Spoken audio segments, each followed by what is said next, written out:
Millennials and ladies and gentlemen, we are now on part 2 of News at Hughes, June 2026 edition, and we are here at Hughes by Park Inn by Radisson Clark.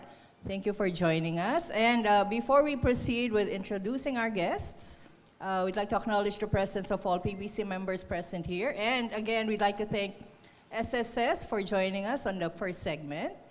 Again, we start introducing our members from this veterans table, hindi na seniors, sige. We are joined by former PPC President and Sunstar Pampanga Chief Photographer, Chris Navarro. We have from Central Luzon Business Week, Mr. Joey Pavia. From PNA and PNN, Ms. Marna Dagumboy del Rosario. The Editor-in-Chief of Sunstar Pampanga, Mr. Reynaldo Gutierrez Navales. From one Editor-in-Chief to another, the Editor-in-Chief of Pampanga News Now, Ms. Ria Isidro. From New Media Pampanga, Federico Bartolome Jr., Pedok. And also from New Media Pampanga, Mr. Wency Marin. From Only News Live, the veteran, Rudy Abular. From GNN TV 44, Tutuki, Miss Patricia Mamangon Mercado. Sorry, hindi ko mabaklas yun sa akin. From the Department of Agriculture, Miss Ozan Ono Ocampo. Si Marian Rivera nakaka-birthday lang. Siya kayabyab. Si Marna naman is going to have her birthday tomorrow. So, birthday yan tayo ngayon, mga friends. From himself, Kapampangan Traveler, Mr. John Darren Giwan. Ang nag-iisang paring boy from Central Luzon Business Week, of course, and PPC, Mr. Rick Gonzalez. And the reason why and how we're being seen online in all our platforms, from Pampanga News Live, Mr. Sunny Canlas. At ang ating mga guest po ay walang iba kundi from Angeles City, our City Information Officer, Mr. Jay Pelayo. And of course, Angeles City Mayor, John Lasatin, who lately has been called the responsible officer, but we will tackle that during the discussion. And beside me, of course, to say a brief opening message is the Chairman of Pampanga Press Club, Mr. Noel Tulabot. Hello. Good afternoon po sa lahat, especially to our viewers and followers sa ating mga online media platforms, FB Live. And thank you to our Mayor and Sir Jay for gracing us. Isang salita lang po, isang imbitasyon at si Mayor ay pinaulakan po tayo. At salamat din po sa Park Inn by Radisson Clark at ang matagal na po nating matagal na nating kaibigan at for the longest time they have been hosting us here at Hughes Restaurant. Sarap po ang pagkain dito. Try it for Father's Day this Sunday. And well, our segment for today will be dealing. The mayor will be talking about the 18 challenging days, I suppose. But my media colleagues, let us not confine it to that incident, kasi maraming magandang bagay na nagaganap po sa Angeles. And even to our followers online, you may send in your questions on a lot of topics. Maganda po yung developments dito sa siyudad ng Angeles. So with that, I think I turn it back to you, Arlene. Yes po, and for his opening message, we'd like to present to you once again the Mayor of Angeles City, Mayor Carmelo John B. Lasatin II. Sir. Sa lahat ng bubuo ng Pampanga Press Club, magandang hapon sa inyong lahat.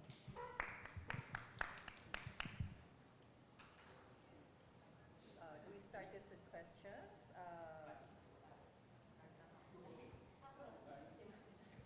by virtue of age. Una po si Kong Ashley Manabat. Yes po.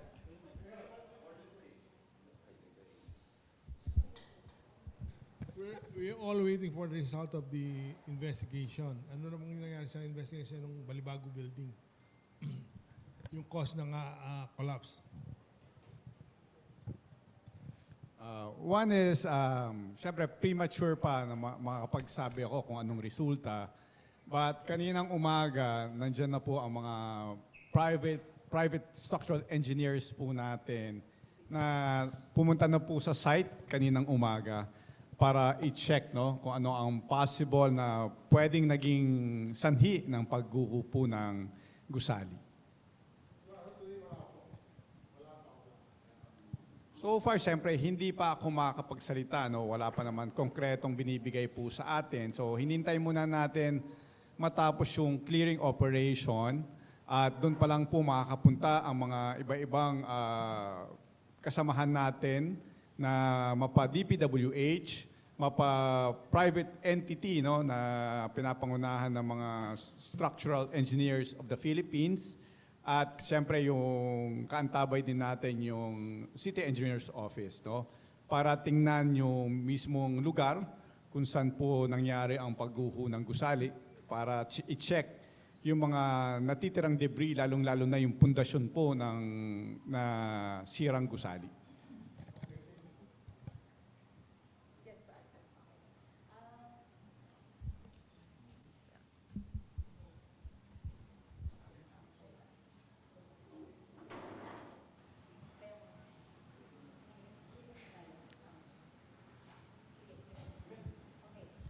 Mayor, nagkaroon po ako ng interview doon po sa business owner or the hotel owner po doon sa katabing building. And medyo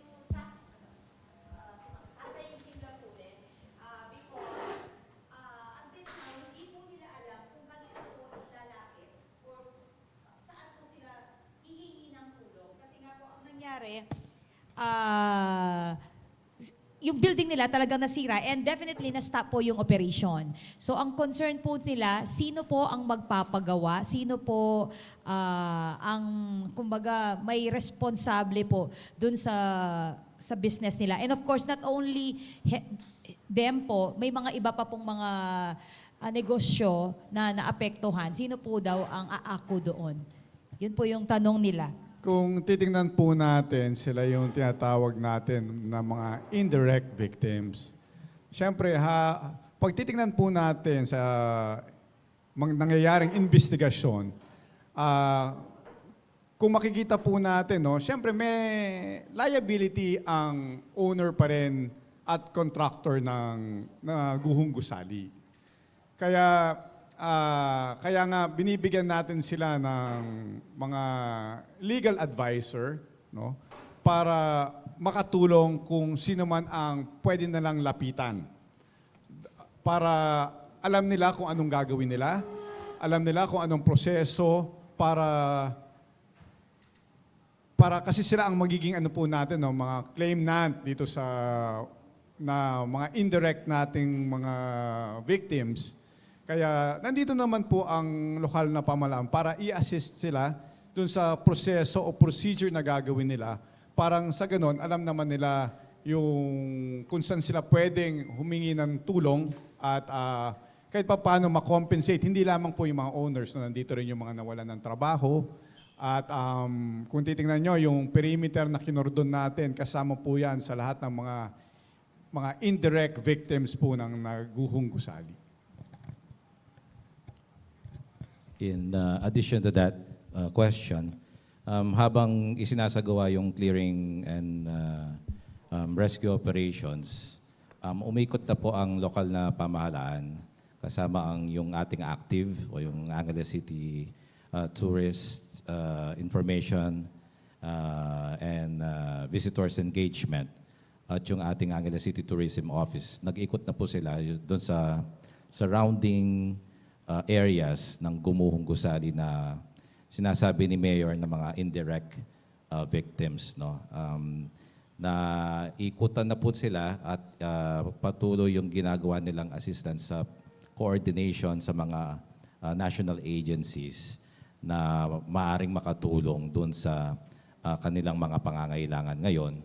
Katulad na nabanggit ni Mayor, including yung mga displaced employees. No? Katuwang din dito yung iba ring mga private business organizations katulad ng HARP, no? Hotel and Restaurants Association of Pampanga. Yung nabanggit ni Mayor na legal assistance kasama na rin po doon. No?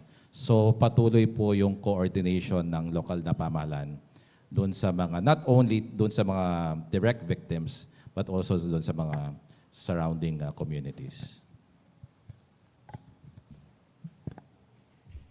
Yes, any more questions? So on the surface lang, I share in the joy. I know that's a very kind of inappropriate word to use right now, pero I share in the convenience na lang. Feeling of convenience sa mga tao that Chodoro Street has been opened and it was closed in the duration of the clearing out and extraction. Yes, yes, yes. And in the vicinity. Anyway, if all of you have been there, nakita nyo naman kung yung radius ng sinarang mga kalsada. So, malaking convenience po na bukas na siya ngayon. Anyway, yes, Mr. Chris Navarro. Hello, good afternoon, Mayor, RNJ. Ibang topic naman po yung tatanong ko para naman. Tanong ko lang, Mayor, recently you were ranked top 2 among Central Luzon's most trusted and top-performing city mayors. Congratulations, Mayor. Sir, in your first term as Chief Executive, how do you attribute paano po natin attribute itong award nito na nakuha natin? Sa tingin ko, hindi lamang ako ang kailangan nating tuunan ng pansin. Kung ano man ang ginagawa natin for the city, siyempre katuwang natin ang lahat ng department heads at mga attached office ng gobyerno. So hindi magiging posible na magkakaroon tayo ng mataas na ranking kung hindi rin sa tulong ng bawat departamento at bawat attached office ng gobyerno. At hindi lamang yon, siyempre, nandyan pa rin ang mga constituents natin, no, na nagtutulungan, nagbibigay ng mga opinyon at mungkahi nila para mas mapaganda natin ang pagpapatakbo ng syudad. Sabi ko nga, hindi ako narito bilang isang politiko. I'm here to manage the city, no? Kaya nga, alam natin, hindi naman natin lahat makakayanan ang suliranin dito sa city, but at least makakabawas tayo sa pamamagitan ng pagtutulong ng bawat isa. Mayor, sa mga ibang syudad po or sa ibang mga munisipyo, nagkakaroon po silang problema dahil hindi harmonious yung relationship ng executive and the legislative. Kayo po, kumusta po yung relasyon nyo po with the legislative branch po? Kapunga ng sinabi ko, pagkatapos kasi ng eleksyon, kailangan sama-sama na kayo. So, right after ng flag ceremony, meron kaming executive legislative meeting para kung ano man ang mga gusto nilang ipatupad na batas, kung ano man ang legislative agenda ng lokal na pamahalaan, at least na-address ang mga issues na to. Na pag-uusapan dahil kung hindi natin pag-uusapan na mabuti at wala naman ginagawa ang iba kung hindi mag-grandstanding o ipopoliticize lahat, wala kayong ma-accomplish para sa city. Kaya nga, every Monday, nag-uusap kami kung anong tingin namin magagawa natin para sa city. No? Kailangan na pag-uusapan po ito. At sabi ko nga, many heads are better than one. Kaya nga, ang buong council, ang buong masasabi kong wisdom nila tungkol sa pamamalakad, pagpapatupad ng batas, kasama na ang mga sektor ng youth, ng sektor ng mga kapitan, at the same time sa IP, nagtumutulong din sila para mas maayos natin ang mga pangangailangan dito sa city. Kaya kung meron tayong mga batas na kailangang amyendahan, nandito po sila. Kung meron silang gustong ipatupad na bagong batas, nandyan po sila. Kaya kailangan pagtutulungan po namin ito. No? Kaya nandyan po sila na inaantabayanan kung ano man ang tingin lang magagawa natin para sa city. Hindi dapat to pinag-aawayan. Pinagtutulungan po dapat lagi natin ito. Okay, any more questions? Yes, Miss Marian Rivera. Happy birthday. Mayor, ang gusto ko po sanang itanong kanina pa, kumusta na po kayo? Nakatulog na po ba kayo? Ang cycle naman ng everyday life ko is pareho lang naman kamukha ng... Kung nakikita niyo ako, siguro dahil one is pag may mga dumadating tayong bisita, siyempre kailangan natin entertain. At siyempre yung 24/7 na lagi kayo nag-aalala, hindi lamang po sa mga pamilya ng biktima. Siyempre sa namamag-asa tayo na meron pang buhay sa mga victims. At siyempre iisipin din natin yung mga kalagayan ng nawalan ng trabaho, yung mga indirect victims natin. At the same time, siyempre, alalahanin mo rin yung city kasi kailangan mo pa rin patakbuhin yung city in spite ng may trahedyang nangyari dito sa Angeles City. Ako naman, nami-maintain ko naman yung araw-araw nating gawain na halos minsan kailangan ko rin mag-opisina sa ground zero.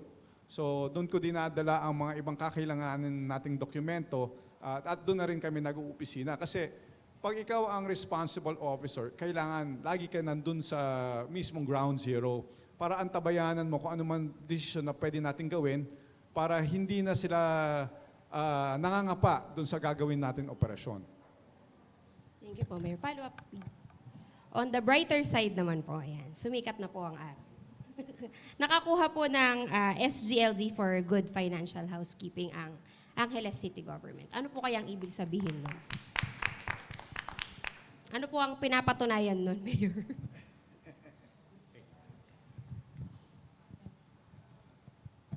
Well, siyempre kayo naman makakapagsalita kung ano nang ibig sabihin nun, di ba?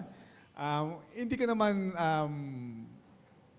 pwedeng ipagmalaki kung anong ginagawa natin. Siyempre, kayo nang makakita kung ano man ang nagiging physical attributes ng ginagawa natin. No? Sana tuloy-tuloy itong mga nagagawa natin, tuloy-tuloy ang mga ugnayan, tuloy-tuloy ang paniniwala ng bawat Anghelenyo na laging may pag-asa. No? Sabi ko nga, maraming suliranin sa bansa natin. Nakikita nyo yung pagbabangayan ng iba-ibang mga elected officials na galing sa mahuhusay na pamilya. Alam natin, mataas ang pinag-aralan.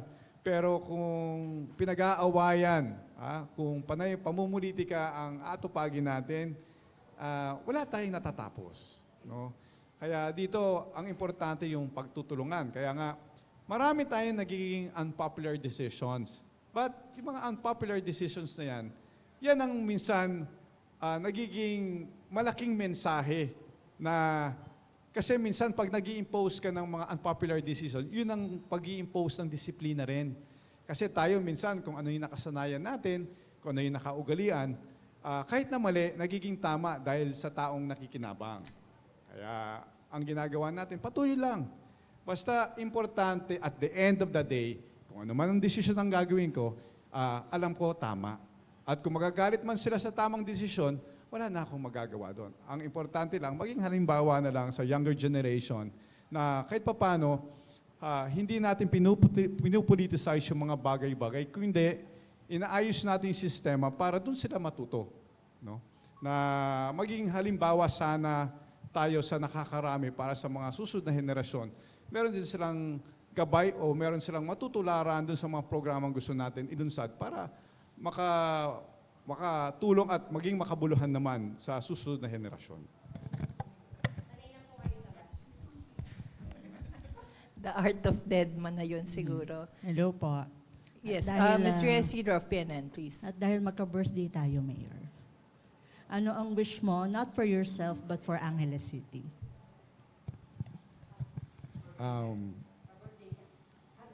Siyempre pareho tayong Gemini, no? Kaya ang wish ko for Angeles City, one, simple lang naman talaga, no? 3 bagay lang naman ang importante.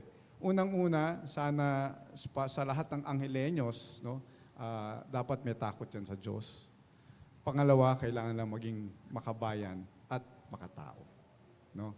Yun ang wish ko. Kasi yung tatlong bagay na yon, malayo na ang mararating. Kasi minsan, meron tayong kakulangan sa pagmamahal sa sarili nating bayan.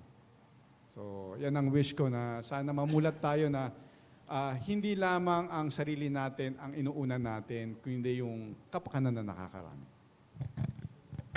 Mayor, ako naman. Yes. Aside po Wency. dun sa, congrats Mayor, aside po dun sa top best performing mayors, pangalawa po kayo. At congratulations po dito sa ating natanggap na World Travel Index 2026 Best Cities to Travel dito po sa Pilipinas. Nag-number 14 po ang Angeles City. Congrats po. Meron pa po ba kayong naiisip o maidagdag po na baka sakali tayo'y mag-number 1? Sige po, Mayor, baka meron po kayong plano pa. Kung nakikita nyo po ngayon sa Angeles City, dumadagsa ang mga iba-ibang sektor, no, lalo na sa mga investor po natin. No. So, kung makikita natin, marami kayong makikitang development kasi binubuksan natin ang city sa mga iba't ibang gustong mag-invest. No. Pinapadali natin yung ease of doing business. So nakikita nyo, nandiyan na yung Rockwell, may expansion na ang SM. Nakikita natin hanggang 2028 ang expansion nila. Nakita nyo ang Marquee Mall natin, nag-expand na rin sila. Kung nakikita nyo, dumadami ng mga subdivisions dito. Marami nang nag-i-invest. No? Pati kung titingnan nyo, yung kapihan natin, yung culinary haven nandito na sa Angeles City. Makikita din nila kung paano ang pagluluto ng mga Kapampangan. Masarap magluto, masarap din magmahal. Di ba? Kaya lagi sila nandito. Makikita natin ang progreso ng syudad, no? Kaya promising ang city. At looking forward tayo sa near future na mas marami pang development ang mangyayari sa atin. Lalong-lalo na nandito po ang railway, no? Malapit na rin matapos. Sana lahat dyan, madatnan natin, no, na operational na lahat at sigurado ako, mas dadami pa mga gustong mag-invest for Angeles City. Yes, Pat, please. Apo. Mayor, isa po sa nabanggit nyo before is gusto nyo kong magkaroon ng listahan, manggagaling sa mga barangay, ang mga lahat na manggagawa po sa Angeles City para maiwasan na po yung nangyari kung saan hinanap pa natin o hinintay natin yung record o listahan ng nanggaling po sa foreman o side po ng contractor dun po sa mga workers. So, ano ho ang particular na hakbang ng LGU dito? I mean, magkakaroon ba ng workers registry or specifically instruction po ito sa ating mga barangays na kukunin lahat ng listahan ng mga nagtatrabaho sa kanilang barangay? Umpisahan ko muna po sa business sector. No? Sa lahat halos na nagtatayo ng negosyo sa atin po dito, ang lagi natin pakiusap ay unahin mo muna ang mga Anghelenyo. Kasi kahit papano, kailangan para umunlad ang isang lugar, kailangan ang mga manggagawa na pipiliin ay taga rito rin po sa atin. No? Sana yon, no? At hinihingi namin kung kamba sa Rockwell, dito po sa Wilcon, sa SNR, sana buksan nila ang trabaho sa mga Anghelenyo. Same for, syempre, sa Clark. No? Maraming mga opportunities na nandito po sa lugar natin na sana naman, sipagin din naman. No? Hindi naman darating ang trabaho basta-basta kung hindi rin magsisipag ang mga tao para mag-apply sa mga trabahong tingin nila pwede silang lumahok. No? At siguro masasabi ko rin dito sa mga nagdadagsaan na mga investor, bigyan nyo naman priority ang mga Anghelenyos. No? Yes, Pedok, please. Good afternoon po, Mayor. Mayor, nakita naman po natin na ang political will is very prominent sa inyong administrasyon. Ano? Gusto ko lang pong matanong, ano po ang long-term vision nyo for Angeles City? At ano pong level ng progress ang gusto nyong ma-achieve? Parang Makati level ba? BGC level? for Angeles City? Siyempre, kung ako tatanungin niyo, gusto ko umabot tayo sa level na gano'n, no? Na kahit hindi naman mapantayan, kahit makadikit lang tayo kahit konti. At alam naman natin, pag progresibo ang lugar, marami rin na benepisyo ang maibibigay rin natin sa constituents natin, mapa-social services, maayos natin ang mga kakulangan, lalong-lalo na sa mga infrastruktura. Maraming kaakibat na progreso pag umaabot tayo kahit malapit sa level ng mga mahuhusay nating mga lugar, no, mga highly urbanized na mga lugar natin, no. Tayo naman namamag-asa tayo na at least umabot tayo kahit konti sa level nila para yung mga services natin pwede i-offer. Kasi napansin nyo po, pag maunlad yung lugar, hindi sila nahihirapan gawa ng programa para sa mga sinasakupan nila, no? Kasi meron silang nagagamit na pondo para gumawa ng programa. So kung hindi natin maaabot yan, mahihirapan tayo pagdating sa infrastruktura, pagdating sa mga programa sa lahat ng mga anggulo, mapa senior citizen, PWD, yung mga namamag-asa magkaroon ng trabaho, sa mga learners natin, educators, lahat kung titingnan nyo, kasama itong lahat para sa development na gagawin nyo dito sa Angeles City. Kaya tayo, kung gusto natin, kahit makaabot lang tayo sa level na masusustain natin ang lahat ng programa to para mas makatulong tayo sa mga Angeleños. Yes, Ray. Mayor, ano na pong development doon sa ongoing clearing and sa yung sa Abacan road, Dike Road? Yung Dike Road natin, siyempre, naibisuhan natin yung mga nanirahan sa tabi ng ilog. Nag-request tayo at least setback sila ng 3 meters.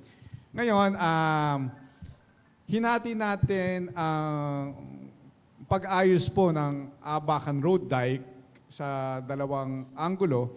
Isa, mayroon participation ang lokal na pamahalaan, may participation ang DPWH. So tayo dun sa fencing, sila naman sa drainage and concreting ng service road na gagawin natin.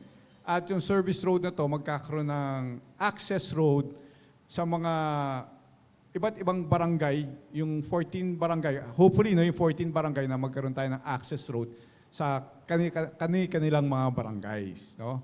So, hinihintay na lang natin ang pagbaba ng pondo na galing sa DPWH para simultaneous na magtutulungan ang lokal na pamahalaan at ang mismong DPWH. Para habang ginagawa natin ang fencing, kadugtong doon ang pag-aayos nila ng drainage at ng concreting ng daan. So, ganun ang proseso. Kaya anytime, no, naabisuhan din tayo ng DPWH na yung special allotment nila, nandyan na. So, anytime pwede na natin simulan ang pag-ayos ng road dike pagdating dito sa service road na pinupush natin para mas mapa-widen natin ang road dike. Okay, before we proceed to Jan, may question ako, Mayor. Kasi di ba, nung buksan yan, the access dun sa may side ng hospital, pamarki, di ba 2 ways yun dati? And then eventually naging 1 way na lang siya, going out. Babalik pa po ba na magiging 2 way yun o permanently 1 way na lang siya? To give you a brief summary dun sa bakit na nangyari yung nagkaroon ng hospital doon. Kung titingnan nyo, medyo problema yung site nila doon sa Abacan. Yes. So, meron konting political implication dyan, no, na request na itayo yung hospital dyan. Ngayon, ang napaka-importante dyan na magkaroon ng daan pababa mismo ng Abacan. So, kung manggagaling po tayo ng Rotonda, from NLEX, bandang gawing kanan, dapat ang commitment ng nakausap natin, gagawa sila ng loop. Okay. para meron tayong daanan sa kabilang side, pababa ng Abacan, para hindi tayo magkukos ng traffic. Kung titingnan nyo, kung bubuksan natin ulit yung daan, pakaliwa, magbubuhol-buhol na ang traffic po dyan. Ngayon, meron tayong alternatibo na inaayos, na meron tayong ginagawang daan, malapit po doon, pababa ng Abacan. Dito po sa may lagpas ng Angeles Electric, na malapit sa Barangay Hall ng Pulong Maragul, na pababa ng road dike. At kausap ko na rin ang Angeles Electric na kung pwedeng bilhin ng city yung right-of-way pababa ng Abacan. No? Yung supposedly na pinakiusap natin nung araw na kung balak na gawing hospital yan, sana matulungan tayo na magawa natin ang right portion pababa ng Abacan. Dito po sa may Angeles Electric. So, siyempre, yung pakikipag-ugnayan natin sa Angeles Electric, willing naman silang tumulong no, sa development dito na humingi ang lokal na pamahalaan ng 12 meters dun sa pababa na at least sa market value. Yes. Siyempre, kung titingnan po natin, mismong frontage ng daan yon. So, medyo malaki ang halaga ng property. So, kung mabibigay nila sa fair market value, mas maganda na maayos natin ito at makababa tayo para magkakaroon tayo ng dalawang access pababa. At sigurado pag nag-operate yung hospital, hindi na rin mahirapan ang, lalo na pag may emergency cases, para makater ang mga possible na magiging pasyente o yung mga gustong mag-seek ng medical assistance sa hospital na ginagawa pong ito. Okay. Now, Jan? Hello po, Mayor. Good afternoon po. I'm Jan of KapampanganTraveler.com. My question is, if Mayor John will be a tour guide in a day, saan niyo po dadalhin sa Angeles yung mga guests niyo? If kayo po magiging tour guide. Kung magiging tour guide ka Tour daw po guide, for travel one guide. day, saan mo dadalhin ang itutour mo? Unang-una, itutour ko sila sa Minor Basilica para makapapakita natin yung history no, ng pagiging religyoso ng mga Kapampangan. Pangalawa, siyempre sa Museo ng Angeles. No? Para malaman na nila ang kasaysayan ng Angeles City, kung paano naging Angeles ang Angeles City. Heritage Tour. At lastly siguro, sabi ko nga, kung may bisita tayo, kailangan ipagluto natin dito sa culinarium natin. No? Tabi-tabi lang yan. Nandyan yung Minor Basilica. Nandito ang museo. At nandun din ang culinarium natin. So invite natin siguro yung mga magagaling natin magluto. Pinakamasarap talaga dito yung lutong bahay ng Kapampangan. So doon nila ma-enjoy ang pagkain Kapampangan. No? Kaya siguro yan tatlong areas ang kailangan natin i-focus lagi. Any more? Yes, Joey. Mayor, gusto kong bumalik doon sa sinabi mo kanina na marami ng investors ang pumupunta sa Angeles. Alam ko po hindi kayo mahilig sa press release, pero ang tanong ko po, wala pa po, ano pong instructions ninyo sa mga tauhan ninyo pagdating sa pangingikil sa nangyayari sa ibang lugar? Dito po sa Angeles, ano po ang instructions nyo pagdating doon para siguraduhin ng mga investors ay ganadong mag-invest dito? Sabi ko nga sa kanila, napakasimple lang magtayo ng negosyo sa Angeles City. Dapat walang red tape. Kung meron man problema na lahat ng dokumento nila, nasundan lang ang proseso dito sa lokal na pamahalaan at meron nagiging balakid dahil meron nangingikil, ika nyo nga may nangingikil. Siyempre, dapat sabihan tayo. Kasi nandito tayo sa pamamaraan ng we execute yung ease of doing business dito sa Angeles. Pinapractice po natin yan. Siyempre, hindi tayo nagiging mahigpit sa maling paraan. Siyempre, dadaan yan sa fire, dadaan sa lahat ng mga permits na kakailanganin, sanitary, etc. So kung umiikot man ang mga iba't ibang departamento, pagdating sa kalinisan, pagdating sa pagpapatupad ng tamang pamamaraan to secure a business permit, sa sanitation, no? Lahat dapat yan i-consider nila. Huwag nilang sasabihin na napakahirap, no? Para sa kanila rin ito. Di ba? Napaka-importante na lahat to susundan natin at wala silang dapat bigyan. Kasi napakadaling sundan kung ang intention nila is maganda para sa syudad ng Angeles. Mayor, dagdagan ko lang, sa 1 year na mayor na kayo halos, wala pa naman nagsumbong sa inyo na sila'y kinikilan. Kung meron man, wala po? Siguro, meron naman lumapit na parang malaki daw ang sinisingil ng isang barangay pagdating sa barangay clearance. Kaya tinawagan din namin yung kapitan, no, na in-advise namin na hindi ganyan ang proseso ng syudad ng Angeles, no? Na meron tayong parameters na kailangan sundan na para mas ma-prioritize natin ang mga investor na pumapasok sa atin.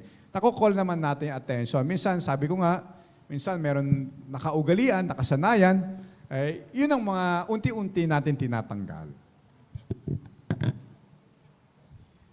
Okay, we have an online question po. Medyo mahaba. This is from Tristan. Tristan Jenko of Sunstar. Mayor, kaugnay po ng mga puno sa Friendship Highway. Matapos humiling ng pagdinig ng Save the Trees Coalition sa Sangguniang noong June 9, sinabi ni Senro Officer Carmelo Simbulan sa Sunstar na ang pruning operation ay saklaw ng DNR permits at pinapayagan ng volunteers na kunin ang mapakikinabangang kahoy kapalit ng labor. Sa gitna ng pangamba sa overpruning at EPO ng Court of Appeals, matitiyak ba ninyo na nasunod ang lahat ng alituntunin at ilalabas ba ng lungsod ang mga permit assessment at talaan ng mga kahoy na nakuha para sa transparency? Please. Thank you po. At meron, ano daw po ang status ng ongoing POBA? O pansamantalang nakatigil po ang pruning ops? Yun. Actually, kung nakita nyo po ang nangyari recently, no, yung meron tayong malakas na bagyong biglang dumating sa atin, maraming nabuwal na puno at maraming na aksidente, buti na lang walang casualty dito sa pangyayaring to. Although, maraming instances na marami ng buhay ang napawi dito sa mga punong ito. No? Tayo gusto natin yung mga punong ito, no? Kasi nakakatulong sa atin. Nakakatulong sa syudad mismo ng Angeles. Ngayon, ang pruning operations na ginawa natin, siyempre sinusundan natin yung height limit na pwede natin gawin. Iko-call naman ng attention ng mismong Penro kung lumalabag na tayo o sumusobra na tayo dun sa pruning na ginagawa natin. Kung nakita nyo yung height limit na sinundan naman natin yung height limit at tumutubo na yung mga punong na-prune ngayon. Mabilis kasi tumubo yung mga puno ngayon, lalo na tagulan. No? Kaya tingin ko wala naman tayong naging violation. Siyempre, kung meron man tayong naging violation, kailangan din natin i-correct ito. No? Kaya nga nandyan yung iba-ibang ahensya para magtulungan para nasa tama ang pagpuprune ng mga kasama natin sa lokal na pamalaan. Meron pa po. Mr. Chair, do you have a question? Mayor, on a more positive side, well, you've turned around that tragic incident into something positive, you know. Like there had been outpouring of support, of assistance from many agencies, corporate entities, and even individuals. So, message mo sa kanila. Yun nga po, no? Lagi natin nakakalimutan. Marami tayong unsung heroes dito sa Angeles City. One is lahat ng mga responders natin, maraming salamat sa tulong na binigay ninyo. No? Kung titingnan mo, ang buwis buhay po ang ginawa ng mga responders natin at hindi lamang po yung BFP ang tumulong sa atin, pati na po yung mga ibang members ng DRRM sa disaster-related offices ng iba-ibang bayan at city na tumulong sa atin kasi kailangan po talaga, pag mga may ganitong trahedya, kailangan natin ang malawak na pagtutulungan ng bawat ahensya. Nakita po namin yung 100% na suporta nila. Nakikita nyo po doon sa ground zero, nagre-relievo po sila, nagte-take turns para tuloy-tuloy ang operation ng 24 hours. Kaya maraming salamat. At the same time, andito po yung mga business sector po natin. Maraming tulong ang binaba po nila in terms of, syempre, yung mga kakailanganin natin, food, drinks, para mas mapatuloy natin ang operations ng mahusay. At the same time, nandyan si Nanay Gov, si Vice Gov, tumulong din sila atin. Siyempre, nag-provide sila ng tent para ma-shelter natin yung mga family ng victims. At the same time, yung mga lahat ng tumutulong, mga responders natin sa operation, kasi kailangan natin silang i-house ng nakakapagpahinga sila para yung operations sila araw-araw, equipped sila, hindi sila yung pagod na mamaya sila baka mamaya ang responders natin ang maging victims. Kaya lagi natin pinapangalagaan ang mga responders natin. Kaya sa lahat ng tumulong, lahat ng prayers na binigay for Angeles City, maraming salamat po. At from the bottom of my heart, malaking tulong ang ginawa nyo for Angeles City at hindi natin makakalimutan lahat ng tulong na binaba nyo for Angeles City. Meron pa ba? As Ms. Rhea mentioned kanina, ka-birthday niya daw si Mayor. This is on the very light side. Ka-birthday niya daw, so kaka-birthday mo lang, Mayor. You added another year, more wisdom to you. Alam mo ba, are you aware that Gen Xers, if you will, ilang taon ng mga Gen Xers natin? Ay, hindi pala. Ano yung mas bata doon? Okay. Merong group of millennials that refer to you as one of the hottest mayors of the country. That's a fact. This is a fact. And I've been asked this. Parang ang swerte nyo sa Angeles, hot mayor kayo. What can you say about that? Ba't ka namula, mayor? This is true, Hindi po gawa-gawa to. Well, para malaman ng madla, malapit na po ako maging senior. Exactly the point. I'm 56, kaya siguro kailangan ko dagdagan yung exercise kasi minsan umihina na yata yung tuhod natin, sabi nga nila, life begins at 40. Yung pagdating ko ng 40, totoo nga, life begins at 40. Marami na parang sumasakit sa kasukasuhan natin. Habang tumatagal, sabi ko, pagdating kaya ng 50, yung pala, continuation pala ng pagiging 40. Well, I hope na sa mga nakakita na, ewan ko kung hottest ano ba? Well, sa akin, ang nakakatulong sa akin ang public service. Doon tayo nagkakaroon ng lakas ng loob at doon tayo bumabata. Kung mas marami tayong natutulungan, mas marami tayong nagagawa para makatulong, nakakabata sa puso yun. Kaya minsan, share your blessings sa lahat ng mga anghelenyo na sobra-sobra ang kanilang kinikita o sa mga trabaho nilang na umasenso sila. Share your blessings. Alam nyo bakit? Kung hindi nyo kaya i-share yung blessings nyo, mapapabisyo lang kayo. Tatanda kayo kagad sa bisyo. Kaya, yun lang, Yun ang nagpapalakas ng loob sa akin at siguro kailangan gawin natin ito at feeling ko, feeling young lagi. No? Kaya pag marami ka natutunan, kaya laging feeling young yan. Oo nga. Well, ako, syempre minsan, pag lagi ka nasa, syempre everyday, nasa City Hall ka, ang pinakalibangan mo lang, gusto mo minsan tahimik. Either you watch TV, or hanggang ngayon naman, nagte-tennis pa rin ako. Tapos, kaya ko pa Sabi ni naman. Joey, oh. Minsan, kalabang ko yung anak ko sa tennis. Kahit nasabihin mo, pagod-pagod na, no? Pipilito mong kayanin para hindi ka magpapalata na pagod ka. No? Napapagod ka rin sa, siyempre, iba ang 20s against sa 50s, no? Yung stamina ng 20s against sa 50s. So, kailangan lang konting exercise, haluan mo ng, siyempre, paano ba exercise? Kahit mga 30 minutes lang, kung mabibigyan mo ng pagkakataon, light exercise, walking, at siyempre diet pa rin. Tama ba, Mayor, na rin namin? For skill, you do welding. Well, nung araw, I tried welding. Naging ano rin ako, no? Kahit papaano, nag-testa ako. Nag-NC2 rin ako.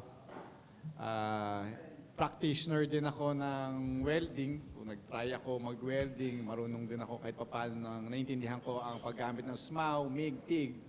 So basically, alam ko yung konsepto kung paano ginagamit ang mga aparatos para makapag-weld. Siyempre, kailangan naiintindihan mo rin yung ginagawa mo. Hindi lang naman papasukan mo yung bagay na hindi mo na iintindihan. Kaya kailangan medyo meron kang pagka-jacks of all trade, master of none. Hindi, kailangan meron ka naman kaalaman sa bawat sektor, no? Kahit paano. So yun po pala yung kasagutan sa how to be you po ni Mayor. Okay? And are we good? I think with that, once again, pasalamatan po natin ang ating City Information Officer, Mr. Jay Pelayo. And of course, our Angeles City Hot Mayor, Carmelo John Lasatin II, for joining the June 2026 edition of News at Hughes. With that, we'd like to say thank you very much, and we'll see you next time. Oh, wait. Oh, meron pa palang presentation of a diploma. Our chairman is going to present a certificate to our mayor. Okay. I'd like to ask the mayor to join me, Hot Mayor, to join me here together with former presidents Chris, Ashley. Who else is here among our past presidents? So let's present a certificate of appreciation. Sir Jay, samahan mo kami. Okay, let me just read the citation.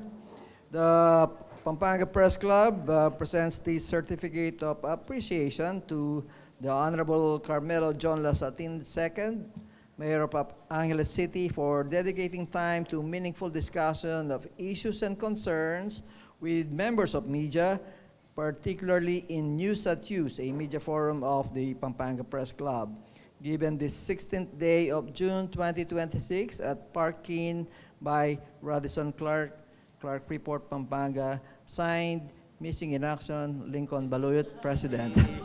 Joke lang, joke. Hindi, nakalib po siya, nakalib.